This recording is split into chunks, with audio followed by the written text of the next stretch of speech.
tá? É muito importante que vocês espalhem esse vídeo para a maior quantidade possível de pessoas. Por que eu estou falando isso? Porque as pessoas elas têm uma noção que eu acho um pouco ingênua, vou passar para você, tá, Rogério?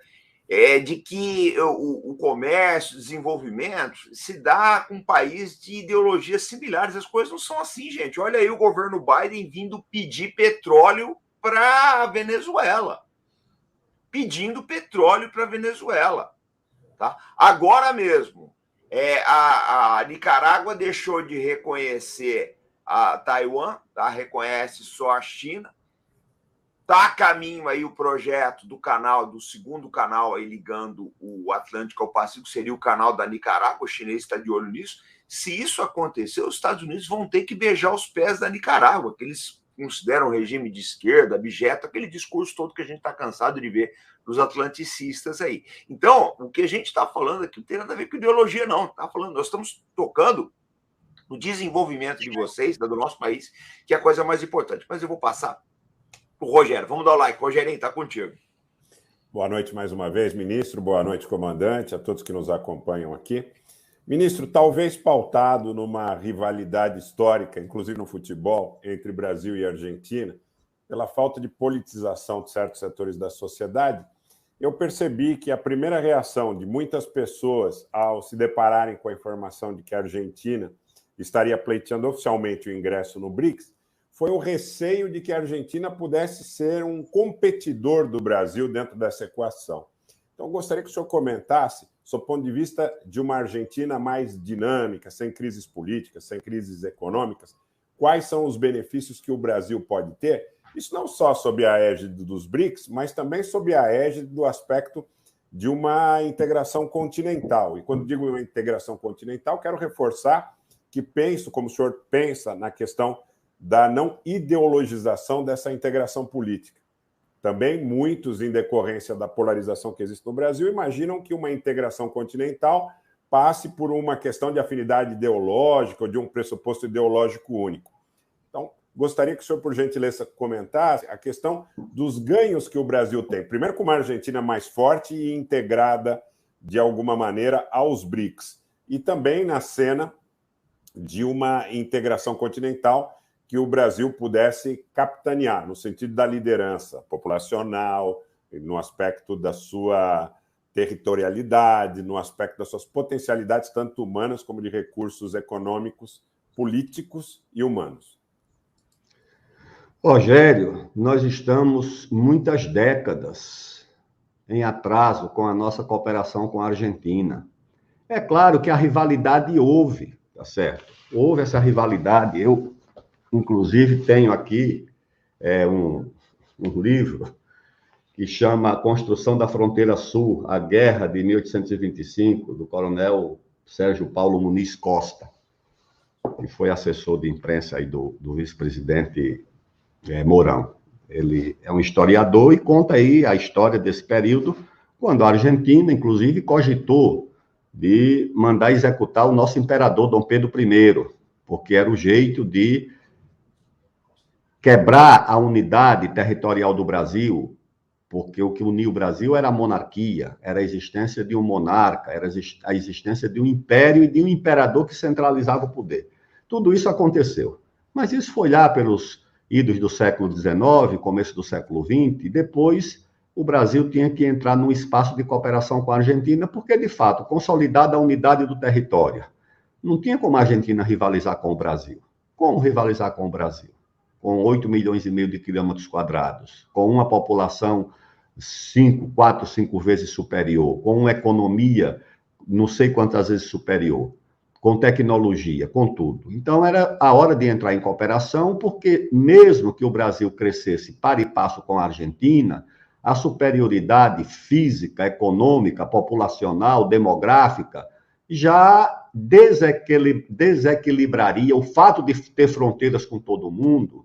Isso já desequilibraria o jogo em nosso favor. A Argentina é um país do hemisfério sul, do Cone Sul. O Brasil não está lá com a França, com a Inglaterra, com as Guianas, com a Holanda, com a Venezuela, com a Colômbia, com a Bolívia, com esses países todos. Eu me refiro a essa cooperação numa área muito sensível e decisiva, que era a área nuclear. Se o Brasil e a Argentina tivessem cooperado nos anos 60 na área nuclear, pode ter certeza que os dois seriam potências nucleares hoje. Pode ter certeza. O mundo vivia um momento em que alguns países romperam o monopólio tecnológico das armas nucleares dos Estados Unidos e da União Soviética. A França foi atrás, a Inglaterra foi atrás, a China logo em seguida também. Tornaram-se as 5 potências nucleares, as 5 que, por essa razão, tiveram acesso ao Conselho de Segurança da ONU, eram chamados de 5 grandes. Por quê? A Inglaterra não tem grandeza nenhuma, estou falando de território. A grandeza era ter arma nuclear. A China também tem uma economia muito frágil, virou um dos 5 grandes porque tinha bomba. A França, do mesmo jeito, porque o De Gaulle disse, não, eu não quero ficar no chapéu de ninguém, eu não quero ficar aqui debaixo do guarda-chuva da OTAN. A França vai ficar debaixo do guarda-chuva da França, e fez as suas experiências nucleares. O Brasil é um caso, sinceramente, entendeu? Você sabe que em 1890 e poucos, o czar da Rússia, eu publiquei, inclusive, esse trabalho aqui no portal Bonifácio, convocou aquela Conferência de Paris, a Conferência de Paz, foi convocada pelo czar. O Brasil e o México foram os únicos países da América Latina convocados. O Rio Branco já tinha visitado a Rússia, o Barão do Rio Branco, já tinha feito uma visita à Rússia, tinha sido recebido pelo czar, acho que era o Alexandre, hoje era o Nicolau, acho que era o Alexandre III ainda. Foi recebido pelo czar. E sabe o que é que o nosso presidente, Campos Salles, mandou dizer? Que não tinha interesse em participar da Conferência de Paz de Paris. Depois deu maior trabalho para o Rio Branco reverter essa situação, porque o Brasil teve uma atitude de país pequeno. Não sei se foi para economizar passagem diária, mas o Brasil relegou o convite para participar da Conferência de Paz, lá de Paris, né, convocada pelo czar, e o Brasil como um convidado especial. Pois é, o Brasil abdicou dessa presença. E nos anos 60, a Argentina tinha um programa nuclear muito avançado, como tem até hoje. Quando eu era ministro da Ciência e Tecnologia, fiz uma reunião com os argentinos para fazer o reator multipropósito, que é um reator nuclear para fins civis, industriais, principalmente na área médica, produção de fármacos, etc., mas está aqui em Aramá. Esse acordo foi feito com os argentinos porque o projeto foi feito pelos argentinos, que tem uma tecnologia muito desenvolvida, e já tinha nos anos 60. E nós, ao invés de nos reunirmos com um argentino para cooperar na área nuclear, o que nos daria um status diferenciado, mesmo que a Argentina fizesse primeiro o seu teste, não teria problema nenhum. Aliás, seria até melhor, porque depois da Argentina fazer o seu teste, não teria ninguém no mundo que pudesse nem aconselhar, nem vetar que o Brasil também fizesse. E uma Argentina nuclearizada, com o Brasil nuclearizado também, não seria uma ameaça para o Brasil. Tá certo? A potência nuclear, de fato, pelo tamanho, pela geografia, pela economia, seria o Brasil. Mas nós não compreendemos assim, meus amigos. Abdicamos. Saímos assinando esses tratados aí de restrição, imposto goela abaixo, como se fôssemos um país de segunda classe. E não avançamos. Então, um grande momento da cooperação com a Argentina era aquele. Nós não tínhamos por que ter medo da Argentina, recear a Argentina. Eu acho que, às vezes, no Sul e no Sudeste, a gente olha para a Argentina com algum receio. Como eu venho lá do Nordeste, a gente não olhava para a Argentina. Claro, olhava com respeito, mas eu olhava para o mundo e via os 5 grandes. Era ali o lugar do Brasil. O lugar do Brasil era ali, com a Inglaterra, a França, a União Soviética, a a China e os Estados Unidos. Não era rivalizando com a Argentina, pelo amor de Deus. Rivalizar com a Argentina é no futebol, tudo bem. Mas em geopolítica, não. Mas, infelizmente, nós abdicamos desse momento. Quando o jogo internacional permitia um grande lance geopolítico do Brasil, nós renunciamos por não compreendermos o mundo em que vivíamos. E hoje, cooperação com a Argentina não vai nos atrapalhar ainda. Nós já cooperamos no Mercosul, maior cooperação do que no Mercosul. No Mercosul, as restrições à nossa economia não vão estar nos BRICS, já estão no Mercosul. Nada do que os BRICS possam acrescentar nas nossas relações com a Argentina significarão restrição de qualquer natureza. Essa cooperação já está no Mercosul. Então, não tem nenhum problema, na minha opinião, a Argentina entrar nos BRICS, se for para ampliar essa cooperação comercial, científica, tecnológica, diplomática, tá certo? O que não podemos é permitir que os BRICS se tornem parte de um jogo geopolítico bipolar e o Brasil seja peão nesse xadrez. Aí não, tá certo? Aí isso, de fato, não nos interessa. Mas se não for isso, a ampliação do Mercosul não nos traz nenhum constrangimento e nenhum problema. Pelo contrário, quando eu era ministro da Defesa, fiz um movimento no sentido de incorporar a Índia ao projeto dos Gripen. Quando eu vi que a Índia estava insatisfeita com a compra dos Rafale franceses, porque tem muito custo de manutenção, é um avião muito caro de manutenção, eu fiz um movimento na área diplomática com a própria Suécia, com o Brasil e com a Índia, para incorporar a Índia no nosso projeto de construção dos Gripen, porque daria muito mais escala. A Índia estava comprando mais de 100 aviões de combate desses franceses. Imagina, nós estamos comprando 20 e poucos Gripen para incorporar. Além do mais, a Índia incorporaria na área de informática, de qualidade, também um conhecimento muito importante que podia ser aplicado nesse projeto dos Gripen. Não viria nenhum problema nesse terreno, essa forma de cooperação. Obrigado, ministro. Eu vou passar para você, Rogério, só que eu só quero fazer uma colocação ontem que eu queria o comentário de vocês dois, tá? Primeiro, gente, vamos dar o like, vamos ajudar o canal. O momento geopolítico, pessoal, é mais grave do que vocês pensam. Nós estamos vivendo um momento geopolítico ímpar. Eu acho que o momento geopolítico que nós estamos vivendo hoje, ele acontece aí uma vez a cada 100, 200 anos aí. Nós estamos enfrentando uma condição complicadíssima, porque todas as mídias, né, que se debruçam sobre o assunto estão dizendo o seguinte: vem uma recessão na Europa, já é quase certeza absoluta. O que se discute é se essa recessão vai ser pesada nos Estados Unidos também ou não. Tá? Para quem não sabe, o governo americano está colocando as reservas estratégicas de petróleo no mercado para ver se ele segura o preço. Não está segurando, está mantendo só, mas não está mantendo a níveis, eu diria, quase civilizados, mas pode explodir a boiada a qualquer momento. Isso vai impactar a vida de todo mundo, vocês não tenham dúvida a respeito disso.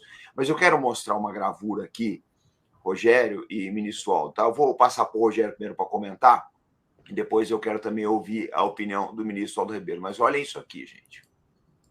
Essa foto é de alguns anos atrás. Eu sempre mostro ela aqui no canal Arte da Guerra, tá? Tá na época as lideranças dos BRICS, né? Então o Putin, o Narendra, a presidente Dilma, o Xi Jinping e o Jacob Zuma da África do Sul. Desses 5 BRICS, os 2 que não são potências nucleares, a presidente Dilma e o Jacob Zuma, acabaram muito mal. A Dilma foi derrubada e o Zuma foi preso algum tempo atrás por ordem do equivalente ao Supremo Tribunal Federal da África do Sul. Então, o que eu quero colocar... O Putin não sei nem dizer, eles tentam atingir ele de tudo quanto é forma, tá? O Xi é muito difícil você chegar nele, porque o partido tem camadas de defesa, assim, muito fortes, e lógico, é muito difícil você fazer uma revolução colorida na China. Mas onde eu quero chegar para vocês? A briga para derrubar os BRICS vai ser pesada. É que o Putin deu uma cacetada muito forte agora, tá? Na estrutura de energia desses países aí globalistas, imperialistas, que vai ser muito complicado lidar com isso. Mas eu queria ouvir aqui a opinião dos nossos convidados. Vou passar para o Rogério agora, depois eu devolvo para o ministro Aldo. Vamos dar o like, pessoal. Rogério, está contigo aí. Você acha que eles vêm com tudo para cima da gente aí? Comandante, não resta a menor dúvida. Agora, eu acho que é importante, é oportuna essa lembrança em relação à falta de estabilidade que aconteceu tanto no Brasil como na África do Sul, sob o ponto de vista da questão de que, por coincidência, esses dois países não eram detentores dos armamentos nucleares. Mas eu acho que não basta. Eu lembro até de uma conversa que nós tivemos com o professor Alexander Dugin, e o questionamos a respeito da impressão que os russos tinham do período Gorbachev e Yeltsin. E ele dizia que, naquele momento, mesmo detendo o poder dos armamentos nucleares, milhares de ogivas nucleares, os russos acabaram, de alguma forma, sendo também objeto de manipulação e de assédio por parte desses mesmos poderes que, de maneira exitosa aqui no Brasil e na África do Sul, acabaram por colocar suas agendas, causando instabilidade política interna, divisão da sociedade.